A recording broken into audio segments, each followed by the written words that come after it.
Alright, let's get into it, because Novak Djokovic just made his offseason priorities loud and clear. And trust me, he's not planning to slow down in 2026, even at 38. The man is gearing up to go toe-to-toe with Alcaraz, Jannik Sinner, and the rest of the new ATP elite, and he's doing it in a way only Novak can. So, Novak wrapped up his 2025 season with a mix of brilliance and brutal setbacks. He qualified for his record-tying 18th Nitto ATP Finals, but had to pull out thanks to a stubborn shoulder injury. Still, his performance throughout the season. Vintage Djokovic, he picked up 2 ATP titles, including his 101st career trophy at the Vanda Pharmaceuticals Hellenic Championship, where he took down Lorenzo Musetti in the final. Earlier in the year, he beat Hubert Hurkacz to win the Geneva Open. And even with all the injuries and the mileage on the body, he still reached the semi-finals of every Grand Slam in 2025. Let that sink in. At 38, Jannik Sinner stopped him at both the French Open and Wimbledon. Alcaraz blocked him at the US Open, and an untimely muscle tear forced him to retire mid-battle against Alexander Zverev in the Australian Open semi-step.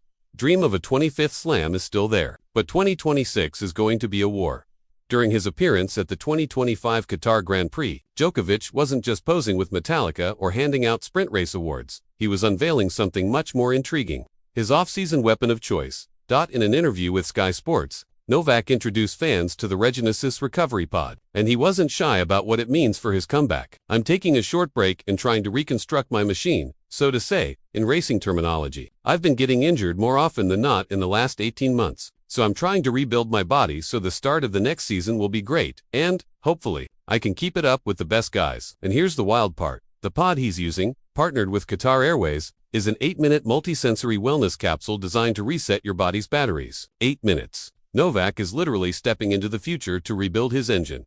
If there's one thing Djokovic has never lacked, it's belief. He knows the young guns are rising fast. Sinner, Alcaraz, and even breakout players like Valentin Vacheret, who knocked Djokovic out in Shanghai. He's not fading out. He's rebuilding, recalibrating, and preparing to strike back in 2026. With a healthier body, cutting-edge recovery tech, and the same trademark fire, Djokovic is gearing up for another defining season, and honestly, who's going to bet against him? If 2026 becomes a three-way showdown between Novak, Sinner, and buckle up, the ride is going to be insane.